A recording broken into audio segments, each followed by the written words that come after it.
அது வந்து கண்டிப்பா ஏற்றுக்கொள்ள முடியாது. பிரதானத்துவம் இந்த கூட்டத்துக்கு கூட்டப்பட்டது. ஏன் இவ்வளவு ஒரு கன்ஃபியூஷன்? நான் ரொம்ப சிம்பிளான ஒரு பர்சன். அவருக்கு வேற எந்த விதமான ரைட்ஸும் கிடையாது. வணக்கம். நேர்பட பேசு நிகழ்ச்சிக்கு வரவேற்கிறோம். பொங்கல் பரிசு தொகுப்பை அறிவித்திருக்கிறது தமிழ்நாடு அரசு. வேட்டி, சேலை, பருப்பு, அரிசி, சர்க்கரை, கரும்பு இதெல்லாம் இந்த தொகுப்புல இடம்பெற்றிருக்கு. ஆனா 1000 ரூபாய் இடம்பெறவில்லை. தமிழ்நாடு நிதி அமைச்சர் திரு தங்கம் தென்னரசு நிதி பற்றாக்குறை காரணமாக இதை அறிவிக்க முடியல அப்படின்னு விளக்கம் கொடுத்திருக்கிறார். எதிர்க்கட்சிகள் கடும் விமர்சனங்களை முன்வைத்திருக்கிறார்கள். கட்டாயம் கொடுக்கணும் பரிசு தொகுப்புல இந்த 1000 ரூபாய் அப்படிங்கிறதையும் அவங்க வலியுறுத்தி இருக்கிறாங்க. இதுதான் இன்றைய நேர்பட பேசுவின் பேசுபொருள். கைவிரிக்கும் அரசு, கண்டிக்கும் எதிர்க்கட்சிகள், பொங்கல் பரிசு 1000 ரூபாய் தராததற்கு நிதி பற்றாக்குறை தான் காரணமா அப்படிங்கிற தலைப்புல பேச இருக்கிறோம். பாஜகவிலிருந்து திரு ஜி.கே. நாகராஜ் பங்கேற்றிருக்கிறார். சிபிஎம்மிலிருந்து திரு சிந்தன் பங்கேற்றிருக்கிறார். கொங்கு இளைஞர் பேரவையிலிருந்து திரு தனியரசு பங்கேற்றிருக்கிறார். அரசியல் விமர்சகர் திரு கலை இணைந்திருக்கிறார். வணக்கம் விருந்தினர் அனைவருக்கும். திரு தனியரசு, பணம் இல்ல, நிதி பற்றாக்குறை, அதனால 1000 ரூபாய் கொடுக்க முடியலன்னு தமிழ்நாடு அரசு சொல்ற காரணம் நியாயமானதானா? ஏற்கனவே தமிழ்நாடு அரசு இந்தியாவில் ஒரு முன்மாதிரி அரசாக ஏழை எளிய உழைக்கும் மக்களின் நலன் கருதி, குறிப்பாக பெண்களின் முன்னேற்றத்திற்கும் தன்னம்பிக்கைக்குமாக அந்த மகளிர் உரிமை தொகையை ஒவ்வொரு மாதமும் தந்து அந்த குடும்பத்தில் இருக்கிற பெண்களுக்கு, இல்லத்தரசிகளுக்கு நம்பிக்கை ஊட்டியிருக்கிற அரசு. இந்தியாவிலேயே முதலாக மகளிர் உரிமை தொகை தந்த அரசு திராவிட முன்னேற்ற கழக அரசு, தளபதி முதல்வர் ஸ்டாலின் அரசுங்கிறதுனால அதை இப்போ நீங்கள் பல மாநிலங்கள் இப்போ வடக்க இதை இலவசம் அல்லது இந்த மாதிரியான ஊக்கத்தொகைகள், பரிசு தொகைகள், இப்படி இதையெல்லாம் கடுமையாக கண்டித்தவர்கள் கூட இன்னைக்கு மராட்டியத்திலிருந்து பார்த்தா முன்தேதிட்டு கூட இதே பாஜக உடைய அரசாங்கம் தேர்தல் வாக்குறுதியிலேயே கொடுத்துட்டு செய்கிறாங்க பட்னாவிஸ் எல்லாம். அது மாதிரி நீங்கள் முதல்லையே ஒவ்வொரு மாதமும் உதவித்தொகை தருகிற அரசு திமுக அரசு. அதே போன்று நீங்கள் பேருந்துகளில் மகளிருக்கான கட்டணமில்லா பயணம், இது மாதிரி பெண் குழந்தைகளுக்கு கல்வி, உயர்கல்விக்கான உதவித்தொகை, இவைகளோடு ஒப்பிட்டு இந்த அரசு ஏற்கனவே மத்திய அரசின் பாஜக மோடி அரசினுடைய மாற்றான்தான் மனப்பாங்கோடு தமிழ்நாட்டை மட்டும்தான் இந்தியாவிலேயே கூடுதலாக புறக்கணிக்கிற ஒரு மாநிலமாக, பாஜகவால் எந்த நிதி ஆதாரங்களையும் அல்லது தனக்கு சேர வேண்டிய வரி பங்கீட்டை கூட முழுமையாக முறையாக செலுத்தாமல் தமிழ்நாட்டை வஞ்சிக்கிற பாஜக மோடி அரசாங்கம் இருக்கு. ஏன் வஞ்சிக்கணும்? என்ன நோக்கம் இருக்கு அவங்களுக்கு? ஏன் வஞ்சிக்கணும்? ஒரு ஃபார்முலா இருக்கு, அந்த ஃபார்முலா படி அவங்க நிதியை கொடுக்க போறாங்க. இதுல வஞ்சிக்குது அப்படின்னா அவங்களுக்கு ஏதாவது ஒரு நோக்கம் இருக்கணும் இல்லையா? அவங்க மத்தியில ஆட்சி பொறுப்புல இருக்காங்க, தமிழ்நாட்டை ஆளணும்னு நினைக்கிறாங்க, இங்க கட்சி நடத்துறாங்க. வஞ்சிக்குதுங்கிறது அவங்கள அந்நியப்படுத்துற வார்த்தை மாதிரி தெரியுது. ஆமாயா, இப்ப நீங்க திராவிட முன்னேற்ற கழக அரசு மக்களின் நன்மதிப்பை பெற்று, ஆதரவை பெற்று, தொடர்ந்து இது மாதிரியான மக்களுக்கான உதவித்தொகைகளை தந்து அது நற்பெயரை பெற்று வருகிறதுனால நீங்க திராவிட முன்னேற்ற கழக அரசாங்கம் பொறுப்பேற்றதிலிருந்து அது குறை சொல்ல முடியாத அளவிற்கு அரசு இயந்திரத்தை மக்களுக்கு எதிராக நகர்த்தாத ஒரு அரசாக, அது தத்துவ ரீதியாகவோ அல்லது நிர்வாக ரீதியாகவோ வேறு எந்த குறிப்பிட்டு இந்த அரசின் மீது குறை சொல்ல முடியாத அளவுக்கு எதிர்கட்சிகளை கூட திணறுகிற போக்கை நம்ம பார்க்கிறோம். ஆகவே இப்படி பொருளாதார நெருக்கடியை தருவதன் மூலமாக அவர்கள் சுதந்திரமாக செயல்பட முடியாமல் ஒரு பொருளாதார நெருக்கடியை மத்திய அரசு திட்டமிட்டே மாநில அரசின் மீது அதுக்கான சூழலை உருவாக்குகிறதுங்கிறதுனாலதான் நம்ம அதை பார்க்கணும். ஏன்னா திமுக அரசு நல்ல பேர் வாங்கிடும் அப்படின்றதுனால பாஜக அரசு கொடுக்க மாட்டேன்றதுன்னு சொல்ல வரீங்களா? உறுதியா அதுதான். ஏன்னா நீங்க ஏற்கனவே அது நல்ல பேரோட இருக்கு. அப்ப நீங்க இப்ப என்ன செய்வீங்க? இப்ப நம்ம பொருளாதாரத்துல இப்ப நீங்க பேரிடர் நிதிக்கு இன்னைக்கு மாநில அரசு தன்னுடைய சொந்த நிதியிலிருந்து இப்ப நீங்க தூத்துக்குடி, நெல்லை, இது மாதிரி இப்ப நம்ம பாண்டிச்சேரியிலிருந்து, விக்கிரவாண்டியிலிருந்து சென்னை வரைக்கும் பல கடுமையான நெருக்கடிகளை சந்தித்த பொழுது ஒன்றிய பாஜக அரசு ஒதுக்கிய நிதியை விட தன்னுடைய மாநில அரசினுடைய இருப்பிலிருந்து, இந்த நிதியிலிருந்து பேரிடருக்கு, வெள்ளத்துக்கு ஏராளமா மாநில அரசு செலவு செய்திருக்கிறது. அப்ப நீங்க இந்த நிதியை போதுமான அளவிற்கு மாநில அரசாங்கத்திற்கு பேரிடர் நிதியாக, வெள்ள நிதியாக மாநில ஒன்றிய பாஜக அரசு தந்திருந்தா இப்ப நீங்க இந்த நிதியிலிருந்து இன்னைக்கு நம்ம எல்லாரும் வழக்கமா எதிர்பார்த்த மாதிரி பொங்கல் பரிசு தொகையோடு ரொக்க பரிசாக 1000 ரூபாயை திராவிட முன்னேற்ற கழக அரசு, தளபதி அரசு கட்டாயமா தந்துருக்கும். திமுக அரசு நல்ல பேர் வாங்கிடும்ன்றதுனால மத்திய அரசு நிதி தரலன்னா பாஜக அரசு தரல அப்படின்னு இங்க திமுக சொல்லும், அது அரசியலுக்கு பயன்படும், அது பாஜகவுக்கு பாதிப்பை ஏற்படுத்தும்னு அவங்களுக்கு தெரியாதா? அது ஏற்கனவே இங்க தமிழ்நாட்டுல பாஜகவால நம்ம எவ்வளவுதான் இந்த அரசோடு நம்ம நெருக்கமா இருந்தாலும் தமிழ்நாட்டு மக்கள் பாஜகவினுடைய சித்தாந்த ரீதியாக, கொள்கை ரீதியாக பாஜகவை இவர்கள் ஏற்க மாட்டார்கள். ஆகவே நாம் வெறும் பொருளாதார உதவியாலோ நிதி விடுவிப்பின் மூலமாகவோ தமிழ்நாட்டு மக்களை நாம் கவர்ந்து அல்லது ஆதரவை பெற முடியாதுங்கிறது பாஜகவுக்கு தெரியும். ஏன்னா பாஜகவினுடைய ஒரு மதம் எவ்வளவு நிதி கொடுத்தாலும் எவ்வளவு செஞ்சாலும் தமிழ்நாட்டுல நமக்கு ஒன்னும் அரசியல் லாபம் இல்லைன்னு பாஜக கருதுது. அப்படி சொல்ல வரீங்க? உறுதியா அப்படி கருதுது. ஆகவே அவர்கள் நமக்கு சேர வேண்டிய நிதியவே தரல. நீங்க பேரிடரா குஜராத்துக்கு ஒதுக்கின நிதியில 5000 கோடி ரூபாயில குஜராத்துக்கு ஒதுக்கிய நிதியை, பீகாருக்கு ஒதுக்கியதை, ஆந்திராவுக்கு ஒதுக்கியதை, மகாராஷ்டிராவுக்கு 1500 கோடி 1600 கோடி பேரிடர் நிவாரண நிதி ஒதுக்கிய மத்திய ஒன்றிய பாஜக மோடி அரசு ஏன் தமிழ்நாட்டுக்கு வெறும் 300 கோடி 400 கோடி 500 கோடி ஒதுக்கி இருக்காங்க? வெறும் 1000 கோடி ரூபாய். இப்ப கடைசியா நம்ம இந்த வெள்ள பாதிப்புக்கு வெறும் 997 கோடி குறைந்து 1000 கோடிக்கு குறைவா ஒதுக்கி இருக்காங்க. நம்மளுக்கு 20,000 கோடி 30,000 கோடி நம்ம மாநில அரசு கணக்கிட்டு ஆடு மாடு மக்களுக்கான பல்வேறு இப்ப சாலைகள் பாலங்கள் இவ்வளவு பெரிய இழப்பு. இந்தியாவிலேயே வெள்ளத்தால் பேரிடரால் மிகப்பெரிய நம்ம கட்டுமானங்களை எல்லாம் நம்ம பல்லாயிரக்கணக்கான கோடி ரூபாயில் சேதமடைஞ்சிருக்கு. ஆனால் ஒன்றிய பாஜக அரசு தமிழ்நாட்டிலிருந்து தான் வருவாய் கூடுதலா போகுது. இந்தியாவிலேயே அதிகப்படியான வருமான வரித்துறையாகவோ அல்லது ஜிஎஸ்டி மாதிரியான மதிப்பு கூட்டு வரியிலையோ நம்ம யார் அதிகமா தமிழ்நாட்டு மக்கள் தான் இரவு பகலா உழைத்து இந்திய வரி வசூலில் முதன்மையான மாநிலம் நம்ம. ஆனா நமக்கு சேர வேண்டிய பங்கை நமக்கு தராமல் தொடர்ந்து இப்படி ஒரு நேர்மையான அரசு, கண்ணியமான அரசு, சட்டம் ஒழுங்கை பாதுகாத்து தொடர்ந்து வளர்ந்து வருகிற ஒரு அரசு. ஆனா இந்த அரசு, தமிழ்நாடு அரசை ஒரு பழிவாங்குகிற நோக்கத்தோட திட்டமிட்டே மாற்றந்தாய் மனப்பாக்கோடு பாஜக அரசு அணுகுகிறது. பற்றாக்குறை இருக்கு, நாங்க கேட்டோம், மத்திய அரசு தரல அப்படின்ற விமர்சனத்தை வச்சுட்டு இவங்க சமாளிச்சு அந்த நிதியை கொடுக்கறது தானே மக்கள்கிட்ட இருக்கக்கூடிய எதிர்பார்ப்பை பூர்த்தி செய்வதாக அமையும். பாஜக எதிர்ப்பை மக்கள்கிட்ட தீவிரப்படுத்திட்டு பாஜக மீதான கோபத்தை அதிகப்படுத்திட்டு அதனால காசு தரலன்னு சொல்றது சரியானதாக இருக்குமா? ஏன்னா மகளிர் உரிமை தொகைங்கிறது ஒரு வரையறைக்கு உட்பட்டு தான் பெண்களுக்கு கொடுக்கப்படுது. அப்புறம் நீங்க சொன்ன புதுமை பெண் திட்டம்லாம் அதுல பயன் பெறணும் அவங்க. அதன் மூலமாக பயன்படக்கூடியவர்கள் எண்ணிக்கையும் சதவீதமும் ரொம்ப குறைவு. ஆனா வருஷத்துக்கு ஒரு முறை தான் பொங்கல், அதற்கு 1000 ரூபாய் கிடைக்கும் தானே எதிர்பார்த்துட்டு இருந்திருப்பாங்க. அந்த பணம் வரலன்றத பூர்த்தி செய்ய வேண்டாமா தமிழ்நாடு அரசு? அந்த பொறுப்பு இல்லையா அவங்களுக்கு? இப்ப சரியான நல்ல கேள்வி. அப்ப அதை நம்ம என்ன பண்ணணும், மாநில நிதி ஆதாரத்தின் அடிப்படையில நம்ம இந்த மாதிரியான நலத்திட்டங்களுக்கு தொடர்ந்து மக்களின் கோரிக்கைகள் வருகிற பொழுதெல்லாம் அரசு தாமதிக்காமல் நிதியை விடுவிப்பது சரிதான். இப்ப இந்த ரொக்க பரிசு 1000 பொங்கல் பரிசு கொடுத்திருந்தா நம்ம வரவேற்கிறோம். நானே கூட அந்த அரசுக்கு கோரிக்கை வைத்திருந்தேன். ஆனா நீங்க இந்த நிதி நிலையில இப்ப நீங்க ஐயா சொன்னீங்கல்ல, இப்ப நீங்க நம்மளுடைய சொந்த வருவாயிலிருந்து மக்கள் எதிர்பார்க்கிற பொங்கலுக்கான இந்த 2,17,00,000 குடும்பங்களுக்கு 1000 ரூபாய் தரணும். ஆமா, தரணும் தான், மகிழ்ச்சி தான். ஆனா நீங்க இந்த வரி வருவாய கடனாதான் பெற முடியும். மாநில அரசு ஒண்ணு நீங்க சொத்து வரியை உயர்த்தினாலும் அண்ணாமலை தான் கண்டிச்சு போராடுறாரு. பத்திரப்பதிவுல நீங்க வரி உயர்வு பண்ணினாலும் இதே நம்ம அண்ணாமலை பாஜக தான் போராடுறீங்க. எங்க நாகராஜ் எல்லாம் முதல்ல கடுமையா போராடுறீங்க. அரசாங்கத்துக்கு சொத்து வரி, குடிநீர் வரி, மின்சார வரியை உயர்த்திய திமுக அரசு, விடிய அரசு போராடுறதும் இதே பாஜக தான் போராடுது. அப்ப நீங்க ஒண்ணு இங்க வரி வருவாய நம்ம வரியை உயர்த்தவும் முடியாது, இங்க நீங்களே போராடுறீங்க.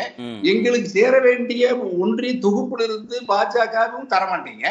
அப்புறம் நாங்க எங்களுடைய கடன் வாங்கலான்னு சொன்னாலும் நீங்க இப்ப இந்த அளவுல இப்ப மாநில நம்முடைய தமிழ்நாடு அரசை பொறுத்தவரையா அந்த 25 விழுக்காடு 27 விழுக்காடுன்னு ஒரு உச்ச வரம்பு இருக்கு நமக்கு. ஒரு மாநில அரசு அதனுடைய கடன் அளவு இருக்கு. அந்த கடன் அளவுக்கு மேல போகணும்னா ஒன்றிய பாஜக அரசுடைய அனுமதி தேவை. இப்ப அந்த கடன் அளவு அது பார்டர் சீல்டு. இப்ப நீங்க வெறும் கடனும் வாங்க முடியாது. அப்ப நாம என்ன செய்ய முடியுமா? அதுதான் இப்ப அந்த நெருக்கடியை தான் நம்முடைய நிதியமைச்சர் தங்கம் தென்னரசு முதல்வர் அதை சுட்டி காட்டி இந்த ரொக்க பரிசு 1000 தர முடியாத ஒரு நெருக்கடியான நிலைகள் இருக்கிறோம். அதுக்கு நாங்க பொறுப்பு இல்ல, ஒன்றிய பாஜக மோடி அரசுடைய வஞ்ச போக்குத்தா, மாற்றாந்தாய் மனப்போக்குத்தாங்கிறது உண்மையை தான் நாட்டு மக்களுக்கு சொல்லியிருக்கோம். திரு ஜி கே நாகராஜ், பொங்கல் பரிசு தொகுப்புல அந்த 1000 ரூபாய் கொடுக்காததற்கான பொறுப்பை மத்திய பாஜக அரசு தான் ஏத்துக்கணுமா? அனைவருக்கும் வணக்கம். அனைவருக்கும் இனிய ஆங்கில புத்தாண்டுகள். குறிப்பாக புதிய தலைமுறை நிர்வாகத்திற்கும் நன்றி. நன்றி. பார்வையாளர்கள் அனைவருக்கும் நன்றி. கலந்து கொண்ட அனைவருக்கும் வாழ்த்துக்கள். அதாவது இன்னைக்கு ஒரு பத்திரிகை செய்தி பார்த்தேன். முதல்வர்கள்ல 14வது பெரிய பணக்காரராக நம்முடைய மு.க. ஸ்டாலின் அவர்கள் இருக்கிறார். அது ஒரு பாயிண்ட். அதோட இன்னொரு பாயிண்ட், கடன் இல்லாத முதல்வராக இருக்கிறார். மற்றவங்க எல்லாம் கடன் இருக்கிற முதல்வர்களா? கடன் இல்லாத முதல்வர் மு.க. ஸ்டாலின் அவர்கள். ஆனா தமிழ்நாட்டுக்கு மட்டும் 10 லட்சம் கோடி கடன். இந்தியாவிலேயே அதிக கடன் வாங்கிய மாநிலம், அதிக வட்டி கட்டுகின்ற மாநிலம் என்றால் தமிழ்நாடு. எந்த பத்திரிகை செய்தி அது? இன்றைக்கு தினமலர் பத்திரிகையில் வந்திருக்குது. ஜனநாயக சீர்திருத்த சமூகம்ங்கிறவங்க எடுத்து அறிக்கை எடுத்து முதல் பணக்காரரா நம்முடைய இவரை போட்டிருக்காங்க. சந்திரபாபு நாயுடு அவர்கள் இருக்காங்க. ஆமா, அறிக்கை அதை வச்சுதான் தினமலர்கள் வந்திருக்கு. ஒரு தனியார் அமைப்பு கொடுத்திருக்கிற புள்ளி விவரம் அது கொடுத்து எல்லா ஸ்டேட்டஸும் கரெக்டா கொடுத்திருக்காங்க. அது தவறாக வாய்ப்பு இல்லை. சோ இது முதல் விஷயம். ரெண்டாவது, 2021 பொங்கல் பரிசு அதிமுக ஆட்சி காலத்தில் இருந்த பொழுது ஒதுக்கப்பட்ட நிதி 5604 கோடி. 20 பொருட்கள் கொடுத்தாங்க, தரமான பொருட்கள் கொடுத்தாங்க. இப்படி எல்லாம் பணம் இல்ல, ஐயோ நிதியரசு அண்ணன் அனைமா தனியரசு அண்ணன் அங்கதான் அந்த கூட்டணியில தான் அங்கதான் இருந்தாரு, எம்எல்ஏவா இருந்தாரு நினைக்கிறேன். நிதி இல்ல அப்படிலாம் சொல்லல. நீங்க கூட்டணி பாசத்துல கொடுத்த நிதியில இருந்து கொடுத்தாங்களோ என்னவோ. நாங்க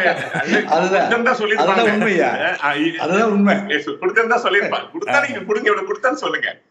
அதாவது நிதியை பொறுத்த வரைக்கும் சொல்லியாச்சு. கூட்டணி வச்சிருந்தும் கொடுக்கலன்னு சொல்ல வரீங்களா? என்ன முறையா அதான் கொடுக்க முடியும். நம்ம புதிய தலைமுறை மூலமா இப்ப நான் கார்த்திகேயன் ஐயா, நாகராஜ் ஐயா சொல்றேன்.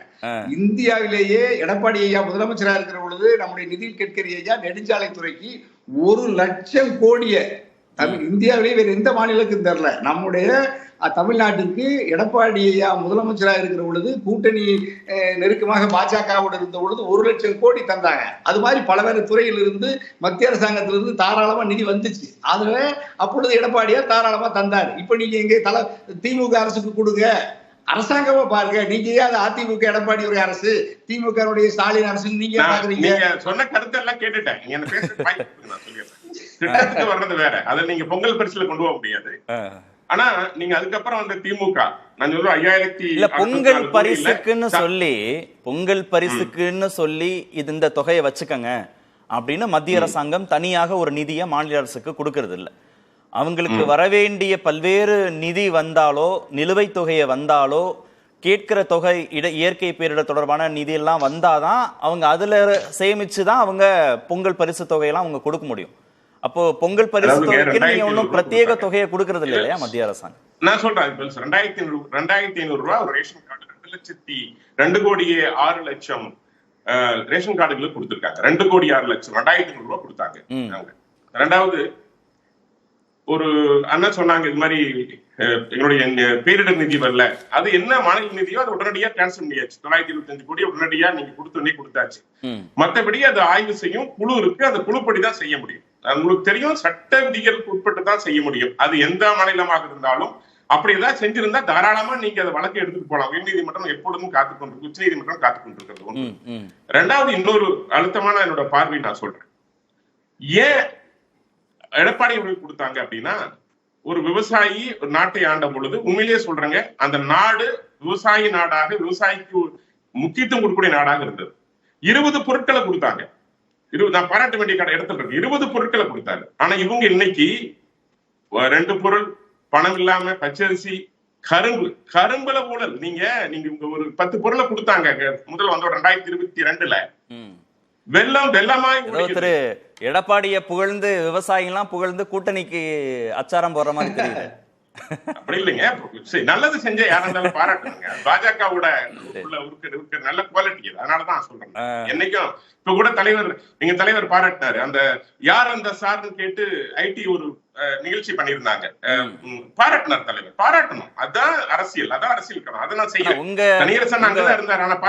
கட்சியுடைய மாநில தலைவர், உங்க கட்சியின் மாநில தலைவர் திரு அண்ணாமலை அப்படி மனசார பாராட்டுறது இல்லையே, நீங்க பாராட்டுறீங்களேன்னு கேட்கல. இல்லைங்க, இப்ப நீங்க பாத்துருப்பீங்க சமீபத்துல யார் அந்த சார் அப்படின்னு சொல்லி அதிமுக ஐடி விங் வந்து ஒரு போர்டு பிடிச்சிருந்தாங்க, ஒரு போராட்டம் பண்ணாங்க. தூது விட்டு பாக்குறீங்களா? எடப்பாடிக்கு தூது விட்டு பாக்குறீங்களா? நாங்க எப்பொழுதும் ஜன்னல் கதையெல்லாம் திறந்து வச்சிருக்கோம், ஆல்ரெடியே சொல்லிட்டோம். வாட்சி வண்டி அரசியல் நாங்க பண்றது இல்ல, மக்களுக்கான அரசியல் பண்றோம்.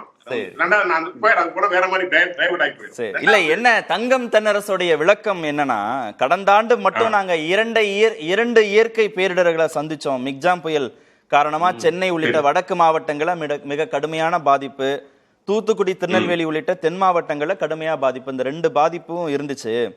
2028 கோடி ரூபாய் மாநில நிதியிலிருந்து நாங்க செலவு செஞ்சிருக்கோம். மத்திய அரசு 37,000 கோடி கேட்டோம், ஆனா 276 கோடி தான் கொடுத்திருக்காங்க. கேட்டது 37,000 கோடி, தரப்பட்டது மத்திய அரசு தரப்புல 276 கோடி தான் தந்திருக்காங்க. அதனால எங்களால செலவு செய்ய முடியாத நிதி சிக்கல்ல மாட்டிருக்கோம் அப்படின்னு நிதியமைச்சராக அவர் விளக்கம் கொடுக்கிறார். இல்ல, பேரிடர் நிதி என்ன ஒரு மாநிலத்துக்கு ஒதுக்கணுமோ அது ஒதுக்கப்பட்டாகிவிட்டது. ஒன்று. 2வது, இவங்க கணக்கெடுத்து குழு வந்து ஆய்வு செஞ்சு உரிய சட்ட விதிப்படி என்ன கிடைக்குமோ அதுதான் கிடைக்கும். ஆனா இவங்க பண்ணினது, இவங்க பணம் கேஷா கொடுத்தாங்க. அது வந்து நடந்த மிகப்பெரிய ஊழல் முறைகேடு. 2வது மிக முக்கியமான விஷயம், மாநில அரசுக்கு மட்டும் செலவு இல்லைங்க, அதுல மத்திய அரசுடைய ரயில்வே இருக்கு, கட்டிடங்கள் இருக்கு, பாலங்கள் இருக்கு, எல்லாமே இருக்கு. அதுவும் மத்திய அரசும் அந்த பொறுப்பு எடுத்துக்குது, மாநில அரசுக்கு மட்டும் அல்லது. நீங்க விழுப்புரத்திலேயோ அல்லது கடலூர்லயோ போய் நீங்க பஸ் ஸ்டாண்ட வந்து பொது இடத்துல கட்டி வைப்பீங்க, நீர்வழி பாதையில கட்டி வைப்பீங்க, அடிச்சுட்டு போயிடும், கட்டடத்துடைய தரம் குறைவாக இருக்கும். அங்கேயே 16 நாள்ல கட்டப்பட்ட ஒரு 300 கோடியில கட்டப்பட்ட பாலம் ஒரு 16 நாள்ல அடிச்சுட்டு போயிருச்சு ஆத்துல. உங்களுடைய குறைபாடு இதெல்லாம் வந்து உங்களுடைய நிர்வாக சீர்கேடு, திறமையற்ற செயல். இன்னும் ஒரே ஒரு பாயிண்ட் நான் மென்ஷன் பண்ண விரும்புறேன். மணல் குவாரியில நீங்க ஏன் அரசுக்கு வருமானம் இல்லைன்னு சொல்றேன். ஏன்னா 29 ரூபாய், 100 ரூபாயில 29 ரூபாய் தான் மத்திய அரசு கிடைக்குது வருமானத்துல. அந்த வருமானம் 29 ரூபாய் வருமானத்தை தான் மத்திய அரசு எல்லா மாநிலங்களையும் சமாளிக்க வேண்டிய சூழ்நிலை இருக்குது. பாத்தீங்கன்னா ஜிஎஸ்டி 50% ஏற்கனவே போயிருது, அது போக 42% நிதி பகிர்வு போயிருது. இதெல்லாம் போக 100 ரூபாய் 29 ரூபாய் பல வேலைகளை மத்திய அரசு செய்து கொண்டிருக்கிறது. ஒன்று. ஆனா அவ்வளவு வருமானத்தை பெறுகின்ற மாநில அரசு இங்கு திறனற்ற நிர்வாகம். அதை விட நான் முக்கியமா சொல்ல வேண்டிய விஷயம், பதிவு செய்ய வேண்டிய விஷயம். உதாரணத்துக்கு சமீபத்துல உங்களுக்கு தெரியும், அமலாக்கத்துறை வந்து மணல் குவாரியில ஒரு வழக்கு போட்டிருக்காங்க. அவங்க கொடுத்த ஐஐடி வச்சு எடுத்த சர்வே படி 5000 கோடிக்கு மணல் விற்கப்பட்டிருக்கிறது மொத்தமாக. ஆனால் அரசுக்கு வந்த வருமானம் வெறும் 36.45 கோடி. 5000 கோடிக்கு வித்த மணல், அரசுடைய வருமானம் வெறும் 36.45 கோடி தான் அரசு கணக்கு அமைக்கப்பட்டிருக்கு. டீசல் மட்டும் போட்டது 200 கோடிக்கு போட்டிருக்காங்க. அது மணல் அல்லவங்க. இதுதான் நிலைமைங்க. சாராய கடைகள்ல, டாஸ்மார்க்ல மிகப்பெரிய வருமானத்தை பார்க்கிற அரசு, சாராயத்துடைய வருமானம் இன்னைக்கு எந்த அளவுக்கு, இப்ப நேற்று நான் பத்திரிகையில பார்த்தேன், திண்டுக்கல்ல காலையில் 4:30 மணிக்கு டாஸ்மார்க் வெளியே கொண்டு வந்து விற்கிறாங்க, அதிக விலைக்கு விற்கிறாங்க. இதெல்லாம் நடக்கிற விஷயங்களா? அரசுக்கு வருகின்ற வருமானம் முறையாக அரசை சென்று சேருவதில்லை. மத்திய அரசு தர வேண்டிய நிதியை தரலன்னு கேக்குறாங்க. 12வது நிதி எது இருந்தாலும் 12வது நிதிக்குழுப்படி 5.3% வரணும். ஆனா இப்ப 4% தான் வருது. ஆனா மத்திய அரசோட வரி மட்டும் 2011 10.4% அவங்க வரி வசூலிச்சாங்க. ஆனா இப்ப சமீபத்துல 28% அவங்க வரியை வசூலிச்சுக்கிறாங்க. அப்போ அதுலயும் மத்திய அரசுக்கு கூடுதலாக வருமானம் தான் கிடைக்குது. மாநில அரசுக்கு தர வேண்டியதை மட்டும் தரல. அவங்க எளிமையா சொல்ற கணக்கு தான், 1 ரூபாய்க்கு 29 காசு தான் வருது, மீதி வர்றது இல்லைன்னு சொல்லிட்டே இருக்காங்களே தமிழ்நாடு அரசு தரப்புல. இல்லைங்க, அதாங்க அவங்க கொடுக்குற தவறு கணக்குன்னு பலமுறை மரியாதைக்குரிய நிர்மலா சீதாராமன் சொல்லிட்டே இருக்காங்க. சரி, இன்னைக்கும் நிதி பகிர்வு உங்களுக்கு பாக்கி இருந்தது. ஏன்னா பைனான்ஸ் கமிஷன் தான் முடிவு பண்ணது. அது வந்து ஒரு தனி இண்டிவிஜுவல் பாடி, அது எல்லாம் சேர்ந்து முடிவு இருக்கிறது. இப்ப கூட முதலமைச்சர் வந்தப்ப கேட்டாங்க, எங்களுக்கு 50% வேணும்னு கேட்டாங்க. அதெல்லாம் சட்டத்துக்கு உட்பட்டது. என்ன காங்கிரஸ் ஆட்சி காலத்தில் கொடுக்கப்பட்டதோ அந்த நடைமுறை பின்பற்றி ஒவ்வொரு முறையும் ஒவ்வொரு நிதி கமிஷன்லயும் ஒவ்வொரு பைனான்ஸ் கமிஷன்லயும் அது மாற்றப்படும். தென் மாநிலங்கள்ல பாஜக இல்ல, அதனால தென் மாநிலங்கள் முழுவதுமா புறக்கணிக்கப்படுது. வட மாநிலங்கள்லயும் டெல்லி, மேற்கு வங்கம் போன்ற மாநிலங்கள்லயும் பாஜக ஆளாத மாநிலங்களுக்கு நிதி பகிர்வுல சிக்கல். ஆனா உத்தரப்பிரதேசம், குஜராத், கூட்டணியில் இருக்கக்கூடிய ஆந்திரா, பீகாருக்கெல்லாம் அதிகமான நிதியை பாரபட்சம் இல்லாம கொடுக்குறாங்க அப்படிங்கறதான் உங்கள் மீதான விமர்சனம். பதில் சொல்லலாம். நான் வரேன். அந்த விமர்சனத்துக்கு சேர்த்தே வருவாங்க. சிந்தண்டை போயிட்டே வரேன். தமிழ்நாடு அரசுக்கு என்ன சட்டத்துக்கு உட்பட்டதோ அந்த நிதியை நாங்க கொடுத்துடுறோம். பேரிடர் நிதிய அமைச்சர் சொல்லியிருக்காருன்னா அதுக்கு ஒரு குழு வருது, ஆராய்ஞ்சு அதுக்கு பதில் சொல்றாங்க, அதுக்கான நிதியை ஒதுக்கீடு செய்யறாங்க. அது ஒரு புறம். இன்னொரு புறத்துல இவங்க வசூலிக்கிற நிதியவே இவங்க சரியாக செலவு செய்யறது இல்லை. மணல் விற்பனை மூலமா பணம் கிடைக்குது, டாஸ்மாக் மூலமா பணம் கிடைக்குது, அதெல்லாம் இவங்க சரியா செலவு பண்றது இல்லைன்னு 2 குற்றச்சாட்டை அவர் முன் வச்சிருக்கிறார். அதுக்கு முன்னால தமிழ்நாடு அரசாங்கம் பொங்கல் தொகுப்பில் பரிசு தொகை என்று ஏற்கனவே வழங்கி வந்த பணத்தை மக்களுக்கு தர வேண்டும் வலியுறுத்தி தான் நாங்க கேட்கிறோம். ஆமா, நிச்சயமா தரணும். மக்கள் எதிர்பார்க்கிறாங்க. அது மட்டும் இல்ல, இதனால நமக்கு எந்த இழப்பும் இல்லை. அரசாங்கத்தை நடத்துறதுக்கு, அது ஒன்றிய ஆட்சியா இருந்தாலும் சரி, மாநில ஆட்சியா இருந்தாலும் சரி, அதற்கான மொத்த வரி வருவாயில் மிக அதிகமான சுமையை ஏற்பவர்கள் சாதாரண மக்கள். எனவே அவர்களுக்கு நாம் இந்த மாதிரி ஒரு திருவிழா நேரத்தில் கொடுக்கறது, ஒரு பண்டிகையை சிறப்பாக கொடுக்கறதுங்கிறது நாம கொடுக்கறது இல்லை. அது அந்த நேரத்தில் பொருளாதாரத்தை ஊக்கப்படுத்துறதுக்காக கொடுக்குற பணம். இதே இன்சென்டிவை நீங்கள் தமிழ்நாட்டு அரசாங்கத்தை வச்சு தான் பேசுகிறேன். நாம் இங்கே வரக்கூடிய கார்பரேட் நிறுவனங்களுக்கும் இன்சென்டிவ் கொடுக்குறோம். ஒன்றிய அரசாங்கம் வரிச்சலுகை கொடுக்குது, அது அள்ளி கொடுக்குது. நாமளும் கொஞ்சம் கொஞ்சம் கொடுக்குறோம். நம்ம மூலதனம் வரணும், முதலீடு வரணும்னு கொடுக்குறோம். ஏன் இதை கொடுக்கக்கூடாது? அது முக்கியமான கேள்வி. அதை நிச்சயம் அரசு கவனிக்கும்னு நினைக்கிறேன், கொடுக்கணும். ஆனால் இப்போ பிஜேபி பேசும்போது ஒரு விஷயத்தை நீங்கள் கேட்டீங்க, அவர் அப்படியே நழுவிட்டு போனார். நாங்கள் ஃபார்முலா படி தான் கொடுக்குறோம், பேரிடர் நிதினா ஃபார்முலா படி தான் கொடுக்குறோம். ஏங்க, ஒரு வெள்ளமோ பேரிடரோ இந்தியா முழுவதும் ஒரே மாதிரி வருதா? ஃபார்முலா படி வருதா? ஆனால் பீகாருக்கு தேர்தல் முடிஞ்ச உடனே 11,200 கோடி ரூபாய் வேற ஃபண்டுனா பரவாயில்ல, ஃப்ளட் மிட்டிகேஷனுக்கே கொடுக்குறீங்க. பீகாருக்கு ஒரு மாநிலத்துக்கு ஒரு ஆண்டுல நீங்க ஒதுக்குற தொகை 11,000 கோடி ரூபாய்க்கும் மேல. எங்களுக்கு அடுத்தடுத்து பேரிடர் வருது, 40,000 கோடிக்கு மேல இழப்பு. இந்த இழப்புல நீங்க சொல்றீங்க மாநில அரசு கையிலிருந்து செலவு பண்ணோம், அவங்க ஒரு 200 கோடி 300 கோடி செலவு பண்றாங்க. இவரு கூட சொன்னாரு, நீங்க வேணா நீதிமன்றத்துக்கு போங்க, நாங்க தப்பு செஞ்சிருந்தான்னு. நீதிமன்றத்துக்கு போகலையான்னு சொல்லுங்க. மே மாசம் போனோம்ல, நீதிமன்றம் சொன்ன பிறகுதான் நிதி கொடுத்தீங்க. எங்களுக்கு மட்டுமா பண்றீங்க? பக்கத்துல கேரளாவோட நிலைமை என்ன? வயநாடு நிலச்சரிவு நடந்து 153 நாள் ஆச்சு. 153 நாள் போராடுறாங்க. எதுக்கு? அதாவது ஒரு பக்கம் வாழ்வதே போராட்டம். அவங்க எதுக்கு போராடுறாங்கன்னா, ஒன்றிய ஆட்சியே இதை தேசிய பேரிடர்னு அறிவிங்க, இது மிகப்பெரிய பேரிடர்னு சொல்றாங்க. சொன்னதுக்கு அப்புறம் 153 நாள் கழிச்சு என்ன புதுசா கண்டுபிடிச்சீங்க? இன்னைக்கு அறிவிச்சிருக்கீங்க. இல்ல ஒரு புரிதலுக்காக, இப்ப இதுல கேரளாவோ தமிழ்நாடோ அங்க நடக்கக்கூடிய இயற்கை பேரிடரோ இந்த மாதிரி பொங்கல் சார்ந்த பண்டிகைகளுக்கு கொடுக்கக்கூடிய நிதியோ அவங்க காசுல இருந்து கொடுக்க முடியாதா? இது பாஜக அரசு தரலன்னு அந்த விமர்சனத்தை வைப்பதற்கு அரசியல் ரீதியா உதவி செய்வதை தவிர இல்ல, இந்த பேர் உண்மையிலேயே அதுல யதார்த்தம் இருக்கா? அவங்க நிதி தரல, ஏன் யதார்த்தம் இல்லாம என்ன? அதான் கேட்டேன் நானு. பீகார்ல வெள்ளமே வரதுக்கு முன்னால 11,000 கோடி கொடுக்கும்போது இங்க உங்களுக்கு வந்த வெள்ளத்தையே பேரிடர்னு அனுமதிக்க சொல்ல மாட்டேங்கிறீங்களே. தமிழ்நாடு இன்னும் கேட்டுக்கிட்டு இருக்கு. 153 நாள் போராடி இன்னைக்கு கேரளாக்கு அறிவிச்சாச்சு. அதுல கூட கேரளா அரசு என்ன சொல்லுதுன்னா, ஹெலிகாப்டர்ல அது மலை பிரதேசங்க, ஹெலிகாப்டர் கூப்பிட்டு தான் ஆகணும், ரெஸ்கியூ டீம் வருது. 130 கோடி ரூபாய் ரெஸ்கியூ டீமுக்கு மாநில அரசு கொடுக்கணும். அப்போ ஒன்றிய அரசு என்ன பண்றீங்க? உங்க கையில ராணுவம் இருக்கு, பேரிடர் நிவாரண அதுக்கான கட்டமைப்பெல்லாம் இருக்கு. பேரிடர் வர்றது எதிர்பாராம வர்றது, பேரிடருங்கிறதே அப்படித்தான். இன்னொன்று, இது இப்போ உங்களுக்கு தெரியும், உலகம் முழுக்க இவங்க தான் போய் பருவகால மாநாடுலாம் நடத்திட்டு வராங்க. இந்த மாநாட்டில் போய் பிரதமர் மோடி பேசும்போது பெருசாக அறிவிக்கிறார், நாங்கள் இதெல்லாம் பண்ணுவோம், பெரிய அளவுக்கு பருவநிலையெல்லாம் நாங்கள் சமாளிக்க போகிறோம் அப்படின்ட்டு. நிதி அதை செய்ய வேண்டிய இடத்துல இருக்கிறதெல்லாம் மாநிலம். ஒன்றிய ஆட்சி இன்னைக்கு வரைக்கும் என்ன செஞ்சது? எத்தனை பேரிடர் இருக்கு? ஒன்றிய ஆட்சி முன்கூட்டி தடுப்போ அல்லது இந்த மாதிரி பீகாருக்கு ஒதுக்குனீங்க, அது உங்க பேரிடர், உங்க கட்சிக்கு வர பேரிடர். உங்க கட்சிக்கு மெஜாரிட்டி இல்ல. பீகார் ஆட்சியோ ஆந்திரால இருக்கக்கூடிய சந்திரபாபு நாயுடு போய் கேட்டிருக்காரு, அவர் ஒரு 15,000 பேரிடர் கேள்விப்பட்டிருக்காங்க. அது கட்சிக்கு வர பேரிடருங்க. ஏன்னா அவங்களுக்கு மெஜாரிட்டி இல்ல. இந்த 2 மாநில கட்சிகளோட ஆதரவோட தான் ஆட்சியில இருக்க முடியும். 2025 RSSக்கு நூற்றாண்டு கொண்டாடும் போது அதிகாரம் வேணும். இதுதாங்க அவங்களோட குறுகிய கணக்குங்க. நான் கேட்கறது, தமிழ்நாட்டு மக்கள் பொங்கல் கொண்டாடணும்ல.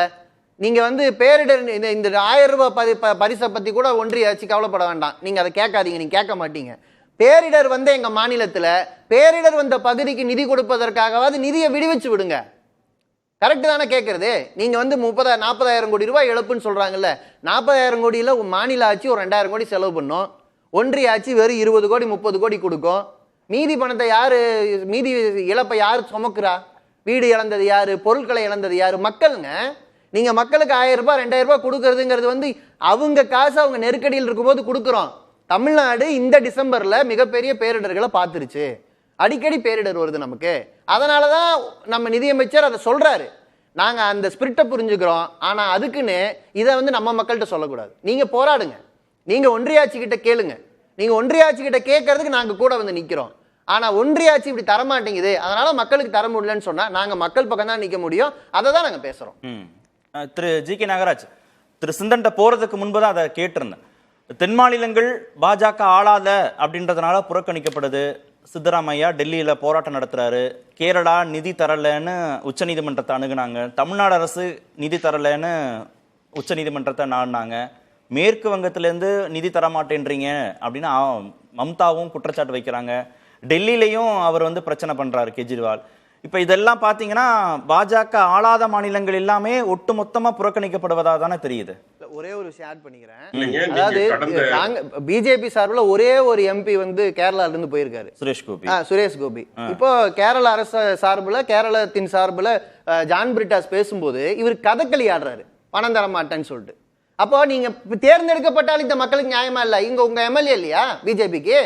நீங்க இந்த மக்களுக்கு நியாயமா இருக்கீங்க? பினான்ஸ் கமிஷன் போய் ஒரு கோப்பு கொடுத்தாங்க பிஜேபி சார்பில். அதை கூட இப்ப அவர் பேசும்போது பேசல. பிஜேபி சார்பில் பினான்ஸ் கமிஷன் சொன்னாங்கல்ல ஃபார்முலால சில சேஞ்சஸ் வேணும்னு, அதை கூட இன்னைக்கு பேசல. ஏன்னா உங்க ஸ்பிரிட் இல்ல, நீங்க நடிக்கிறீங்க. அவங்க கிட்ட ஸ்பிரிட் கிடையாது. சொல்லுங்க இப்ப அந்த 10 பாயிண்ட் என்னன்னு சொல்லுங்க. இவங்க கொடுத்த கோப்பில் இருக்கிறத. அதாவதுங்க, திறனற்ற நிர்வாகம் உள்ளவர்கள், ஆட்சி நடத்த தெரியாதவர்கள் கதறுகின்ற கதறல் பணம் இல்ல பணம் இல்ல பணம் இல்ல. தொழில் துறையில 2வது இடத்துல இருக்கிறோம், 10 லட்சம் கோடி முதலீடு வந்திருக்குது. இதெல்லாம் பேசிக்கிட்டு உங்களுக்கு நடந்த நிவாரணத்துக்கு கூட மக்களுக்கு கொடுக்க முடியல, ஒரு 1000 ரூபாய் பணம் கொடுக்க முடியலங்கிறது உங்களுக்கு கேவலமா இல்லையாங்கிறது. இல்ல அந்த வார்த்தை பயன்படுத்த என்னன்னா இல்லைங்க, நான் கேக்குறேன். இல்ல நம்ம அரசு ரீதியா திறனற்ற நிர்வாகத்தால் அரசு ரீதியா நம்ம பேசிட்டு மத்திய அரசு மீது வெறுப்பை திணிக்க கூடாது. கட்சிங்கிறது நிர்வாகம் கொண்ட நீங்க எந்த நிதி வரல இல்ல திரு ஜி.கே. நாகராஜ், கட்சிங்கிறது அரசாக தரம் உயர்த்தி தான் நம்ம பேசிட்டு இருக்கோம். அதனால அந்த வார்த்தையெல்லாம் பயன்படுத்த வேண்டாம். அவங்க 6 லட்சம் கோடி அளவுக்கு நாங்க வரி வருவாயை கொடுக்கிறோம், எங்களுக்கு 4 லட்சம் கோடி அளவுக்கு தான் திரும்ப வருதுன்னு அவங்க சொல்றாங்கல்ல தமிழ்நாடு அரசு. இல்ல சொல்றேங்க, 100 ரூபாய் 29 ரூபாய் தான் மத்திய அரசு கிடைக்குதுங்க. அதை வச்சுதாங்க மத்திய அரசு முழுமையான கட்டமைப்பை மேனேஜ் பண்ணுது. 11 லட்சம் கோடி ஒதுக்கிருக்காங்க, கட்டமைப்பு ஒதுக்கிருக்காங்க. 80 கோடி மக்களுக்கு இலவச உணவு கொடுத்துட்டு இருக்காங்க. எவ்வளவு விஷயங்கள் நீங்க அதையெல்லாம் பார்க்கணும். சும்மா ஒரேடியா ஓவரா ஏதோ பேசுனதுக்காக பேசக்கூடாது, கொஞ்சம் அறிவோட சிந்திச்சு பேசணும். இன்னைக்கு கேரளாவோட நிதியில, மாநில பேரிடர் நிதியில 1200 கோடி எக்ஸ்ட்ரா இருக்கு. எப்படி நீங்க சட்டத்தை மீறி கொடுக்க முடியும்?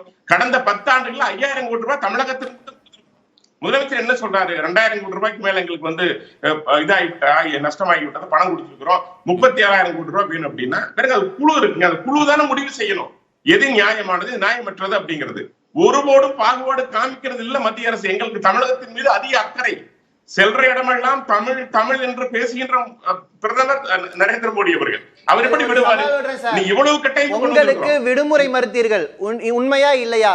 தேர்வு நடத்துறீங்க, உண்மையா இல்லையா? இப்ப கூட அவ்வளவு மரியாதை இருந்தால் தமிழர் திருநாளான பொங்கலுக்கு ஒன்றிய ஆட்சி ஏதாவது அறிவிக்குமா? ஒன்றிய ஆட்சியால் அறிவிக்க முடியுமா? தமிழர் திருநாளுக்கு உங்க சைடுல இருந்து ஏதாவது அறிவிப்பு சவால் விட்டு கேட்கிறேன், சொல்ல முடியுமா? தமிழ் பேச மட்டும்தான் செய்வீங்க. திரு கலைட்டைன் போயிட்டு வரேன். திரு கலைட்டை நான் போயிட்டு வரேன். அவர் பேச சொல்றேன். முடிங்க பேசுறாரு முதலமைச்சர் போய் முடிங்க. நான் துணைமுதல் பேசுறேன், நான் கிறிஸ்தவன் சொல்லிட்டு நீங்கள் இந்து என்றால் இந்து, இதெல்லாம் தேவைங்களா? போய் பேசுற அவசியமா? ஒரு சங்கின்னு சொல்லி அங்க ஒருத்தர் கேவலப்படுத்தணுமா? முதலமைச்சர் போய் ஒரு கல்லூரியில பேசுறாரு, மனு தர்மன் வேற வேற தலைப்புகளுக்கு தாவிட்டே இருந்தா இந்த தலைப்புல ஆழமா விவாதிக்க முடியாம போயிடும். யார் பொறுப்பு? இந்த 1000 ரூபாய் பொங்கல் பரிசு தொகுப்புக்கு மாநில அரசே முழு பொறுப்பையும் எடுத்துக்கணுமா, இல்ல மத்திய அரசு இருந்து நிதி வரலைங்கிறதுனால அவங்களுக்கும் கூடுதல் அக்கௌண்டபிலிட்டி இருக்கா மத்திய அரசுக்கும்? மத்திய அரசு நிதி பகிர்வுல எப்பவுமே சமத்துவத்தை கடைபிடிக்கிறது இல்ல மத்திய அரசு. ஆமா, அது காங்கிரஸ் தலைமையில் இந்த யூபிஏ அரசு அப்படிதான் பண்ணாங்க. தானே புயலுக்கு எவ்வளவு கொடுத்தாங்க? 107 கோடி கொடுத்தாங்க, அவ்வளவுதான் கொடுத்தாங்க.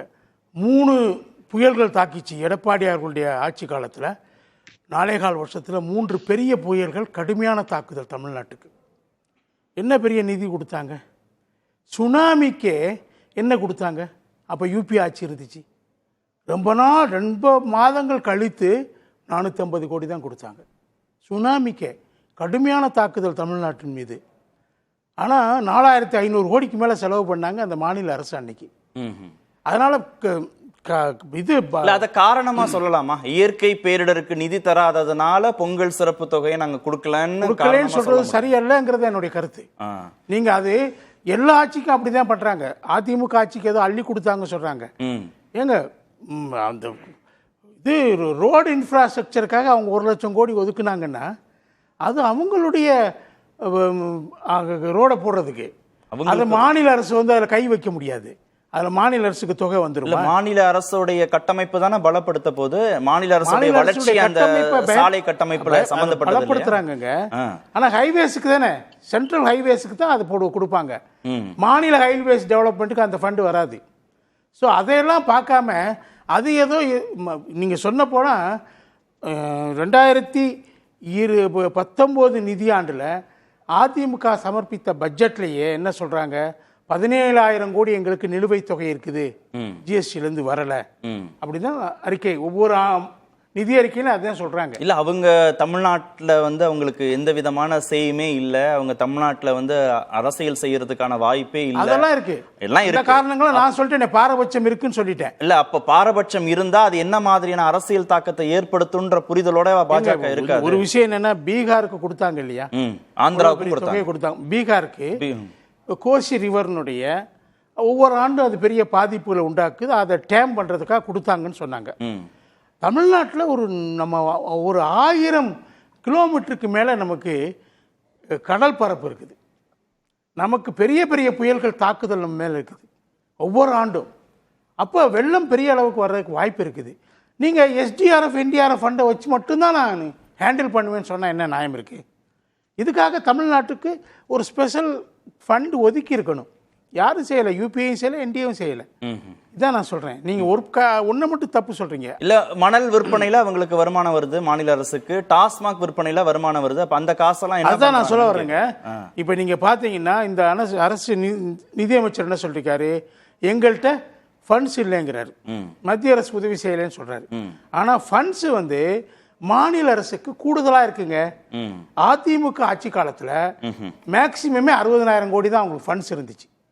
வருமானமே கருவூலத்துல மாநில வருமானமே 60,000 கோடி தான். அதாவது மத்திய அரசு ஜிஎஸ்டியில கொடுக்கறது அதுக்கு மேல மாநில வருமானம் 60,000 கோடி தான் அவங்களுக்கு வந்துச்சு. ஆனா உங்களுக்கு நீங்க ஆட்சிக்கு வந்த பிறகு டாஸ்மாக்ல 50,000 கோடி வருது. பால் விலையை நீங்க 3 தடவை உயர்த்தினதுல 41,000 கோடி வந்திருக்குது. ஒவ்வொரு சொத்து வரி, வீட்டு வரி, கழிவு நீர் வரி, எல்லா குப்பை வரி எல்லாத்தையுமே நீங்க 3 தடவை உயர்த்திட்டீங்க. அது எவ்வளவு பணம் வந்துச்சு உங்களுக்கு? பெரிய பெரிய தொகையா இருக்கே. பால் விலையில உயர்த்தினதுல மட்டும் 41,000 கோடி 3 தடவை உயர்த்தினாங்க. ஜிஎஸ்டியில இருக்க வரியை விட அதிகமான வரி நம்ம பால் பொருட்களுக்கு நம்ம வசூலிக்கு தமிழ்நாட்டில் வசிக்கிறோம். வசூலிக்கிறோம் 5% நம்ம 12% வசூலிக்கிறோம். சொல்லிடுவீங்க, அப்புறம் அந்த பணத்தை உங்ககிட்ட கேட்க போறாங்க. இல்ல 41,000 கோடிங்கிறது பெரிய தொகையா கணக்குங்க. நான் சொல்லல, மாநில அரசு கணக்கு நீங்க படிங்க. நான் சொந்தமா ஒன்றும் சொல்லலை. ஒவ்வொரு விஷயத்திலையும் ஏங்க நீங்க எந்த கட்டணத்தை உயர்த்தலைங்க? இவங்க எல்லா கட்டணங்களையும் ஒவ்வொன்றையும் 3 முறை உயர்த்திருக்காங்க. மத்திய அரசோட நிதிக்காக அவங்க காத்திருக்க வேண்டியதெல்லாம் இல்ல. நிதி இருக்கு மாநில அரசு. இது மின் கட்டண உயர்வு என்ன எவ்வளவு கொஞ்சமா? அது முதல் தடவை 52%, 2வது 3வது தடவை, இனி 4வது 5வது தடவை பண்ணுவோங்கிறாங்க. அப்ப இதெல்லாம் வந்து இவ்வளவு கட்டணங்களும் சேர்த்து. ஆமா, 10 ஆண்டு காலம் அதிமுக ஆட்சியில பெரும் நிதி சிக்கலுக்கு அரசை வந்து உள்ளாக்கிட்டு போயிட்டாங்க. கஜானாவில் காசு என்ன பண்ணாங்க? குற்றச்சாட்டு வச்சாங்க. அவங்க என்ன பண்ணாங்க? 10 ஆண்டுகள்ல வாங்குது 5,80,000 கோடி.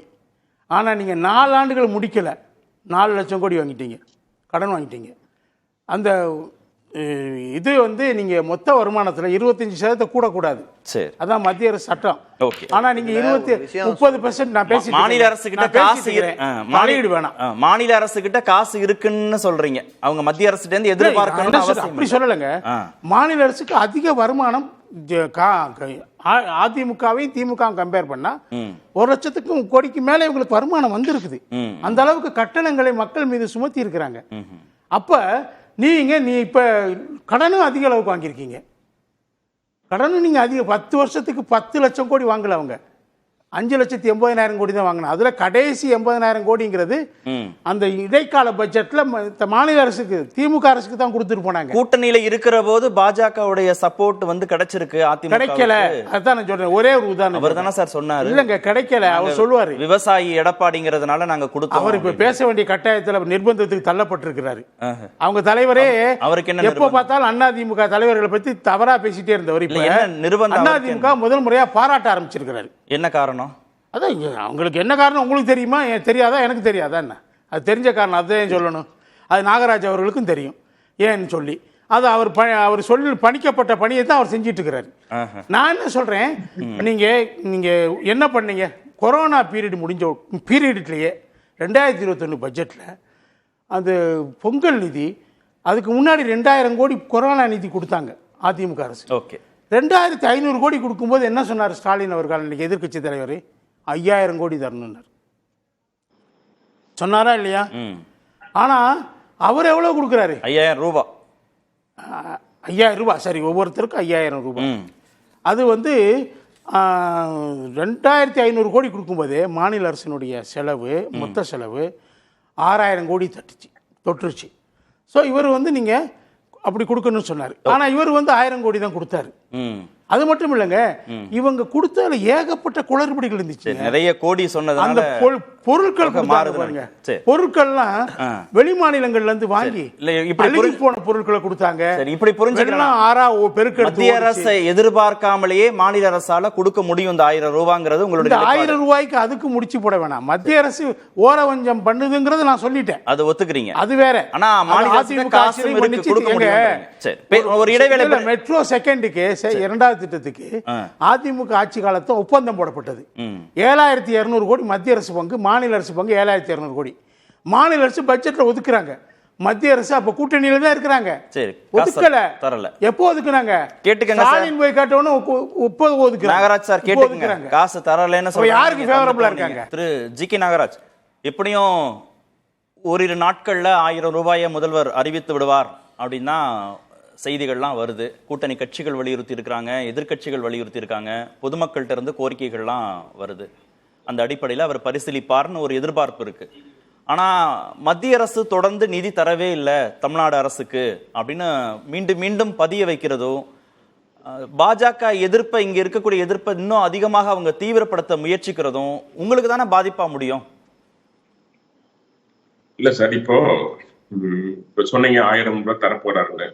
ஆமா, முதல்ல ஒரு 1,000 ரூபாய் இருந்துச்சுட்டா உடனடியா எதிர்கட்சிகள் கேட்பாங்க, 1,000 பத்தாது, 2,500 கேட்பாங்க. அதனால 1,000 அறிவிக்காம இருக்கும்போதுக்கப்ப அறிவிச்சோம்னா அது திருப்தி அடைகிறோங்கிறத ஒரு அரசியல் ஸ்ட்ராட்டஜி வேணா நம்முடைய முதலமைச்சர் பின்பற்றலாம். பெரிய பணக்கார முதல்வர், அதனால அதெல்லாம் பெரிய இஷ்யூ இல்லை, அவங்க எல்லாம் மேனேஜ் பண்ண முடியும்.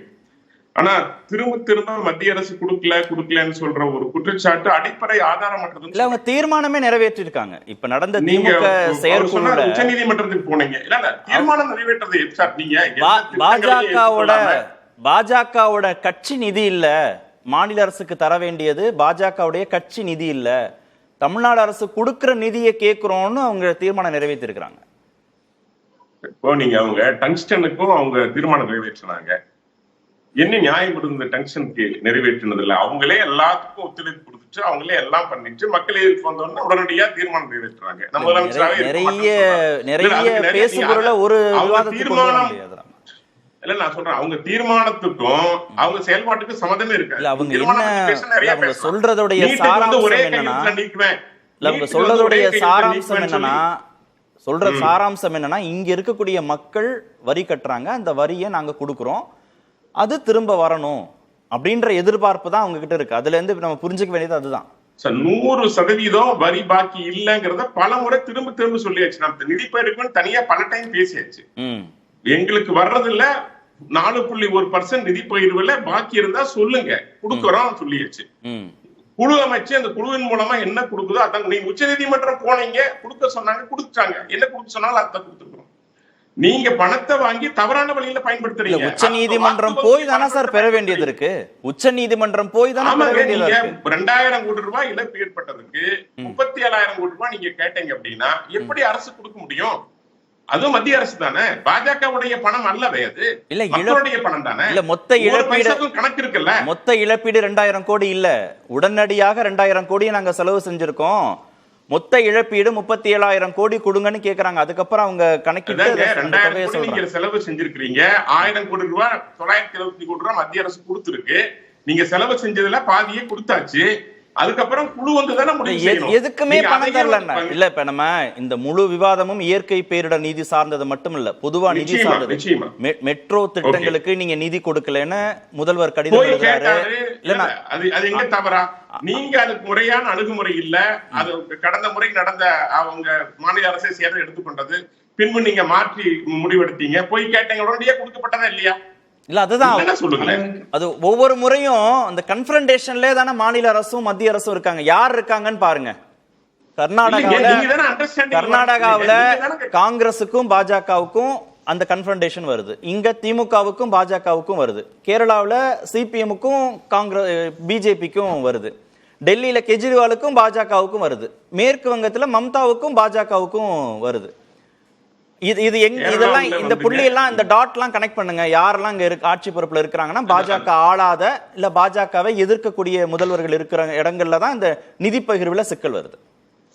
இப்போ கேரளாவில் நிதி பகிர்வுல மாநில பேரிடர் நிதியில 1200 கோடி ரூபாய் அதிகமாக இருக்கிறது, இருப்பில் இருக்கிறது தகவல் வந்திருக்கு.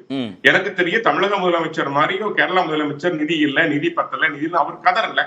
அவர் மேனேஜ் பண்றாரு. அவருடைய நிதியில் கோர்ட்டுக்கே போனாரு. உச்ச நீதிமன்றத்துக்கே போனாரு. உச்ச நீதிமன்றத்துல வழக்கு போட்டாரு. பண்ண முடியும். நான் சொல்றேன், சட்டத்துக்கு உட்பட்டு தானே பண்ண முடியும்.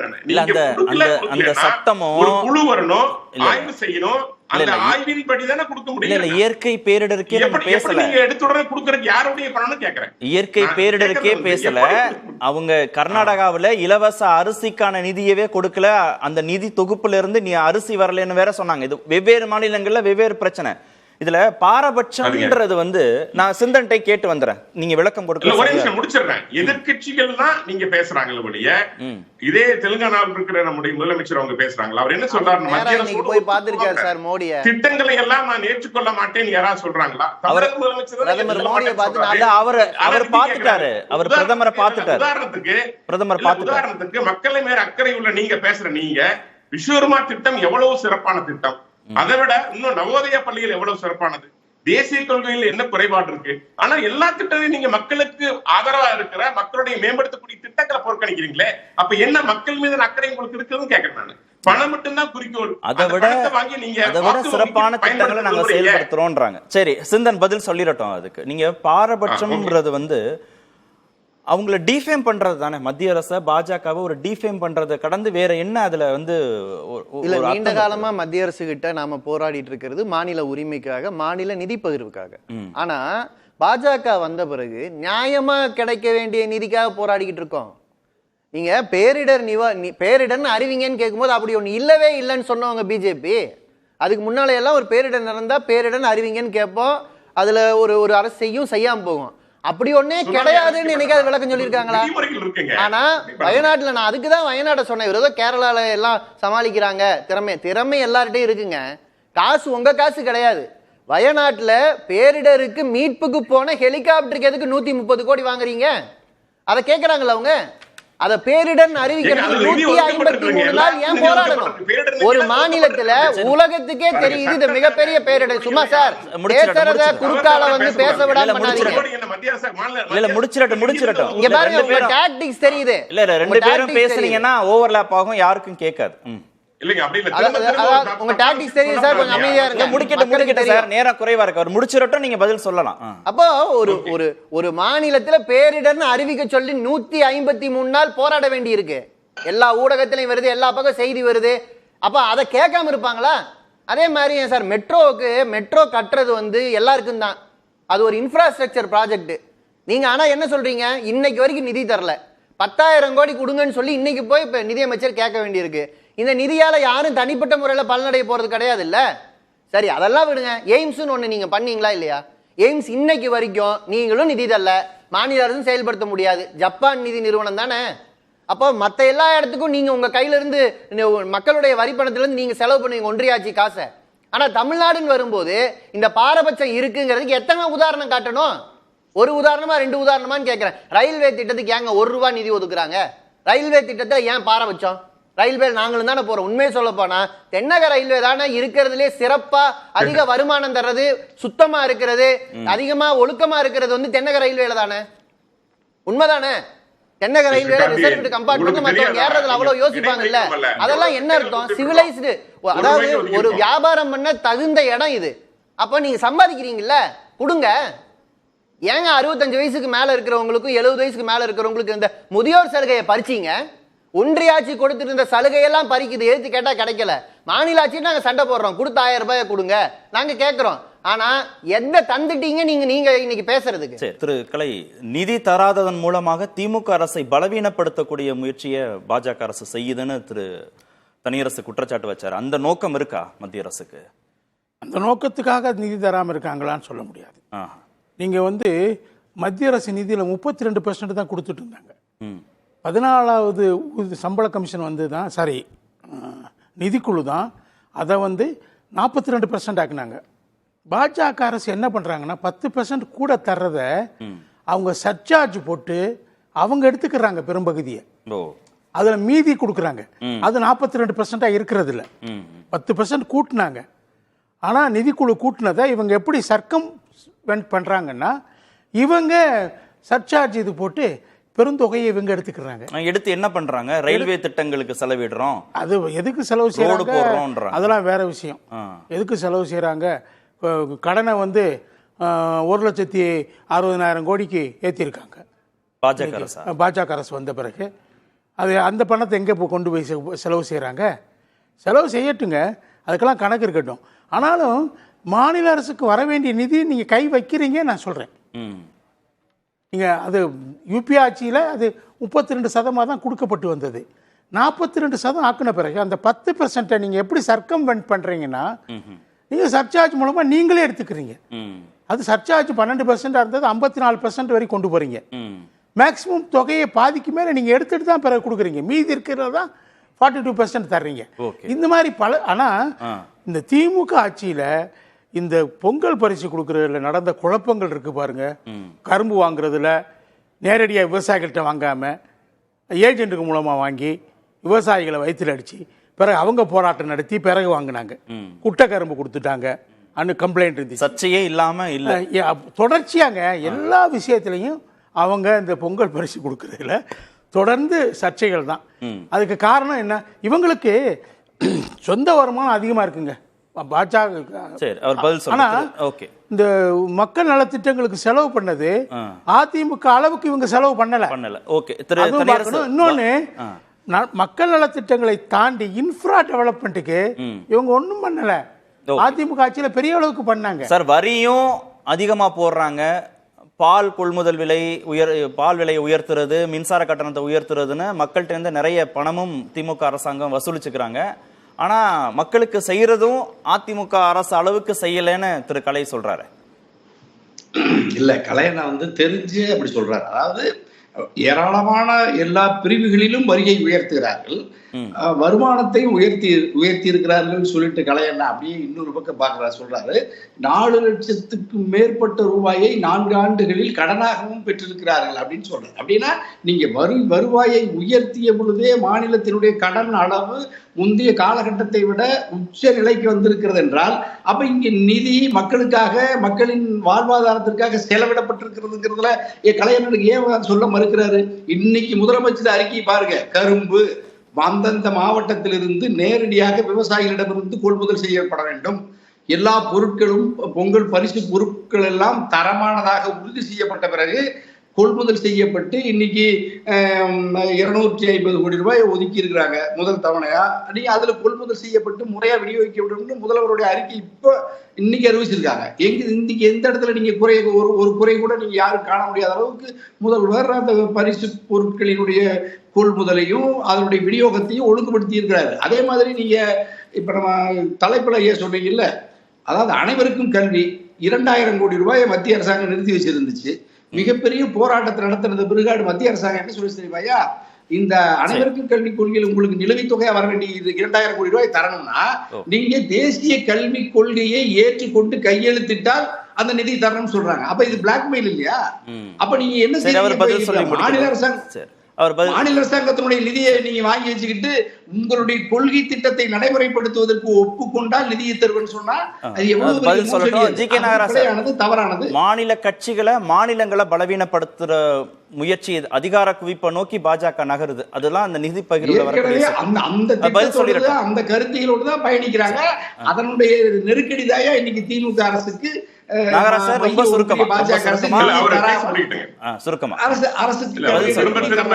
ஆதாரமற்ற குற்றச்சாட்டையும் முன்வைக்கிறாங்க. ஒரே நாடு ஒத்துக்கிட்டாங்க. இன்னைக்கு ஊழலற்ற நிர்வாகம்ங்கிறது ஜனநாயகத்தின் அடிப்படையே இல்லையா? இன்னைக்கு மாநில கட்சிகள் எடுத்துக்கங்க, இங்க இருக்க திமுகவாகட்டும், திரிணாமுல் காங்கிரஸ் ஆகட்டும், ஆம் ஆத்மி ஆகட்டும், எல்லாரும் கூட்டணி போட்டிருந்தாலும் ஊழல்ல ஒருத்தருக்கு ஒருத்தர் போட்டி போட்டிருக்காங்க. உண்மையா இல்லையா? நான் ஒரே ஒரு கேள்வி கேட்கிறேன். ஒரே ஒரு சந்தேகத்தை கேட்டு நான் முடிக்கிறேன். ஒழிக்க வேண்டியது ஊழலையா மாநில கட்சிகளையாங்கிறத நம்ம இன்னொரு தலைப்புல விவாதிப்போம். இன்னொரு நாள் நிகழ்ச்சியில் பங்கேற்ற அனைத்து நேர்முக பேச நிறைவு பெறுகிறது. அது கண்டிப்பா ஏற்றுக்கொள்ள முடியாது. பிரதான கூட்டத்தில் கூட்டப்பட்டது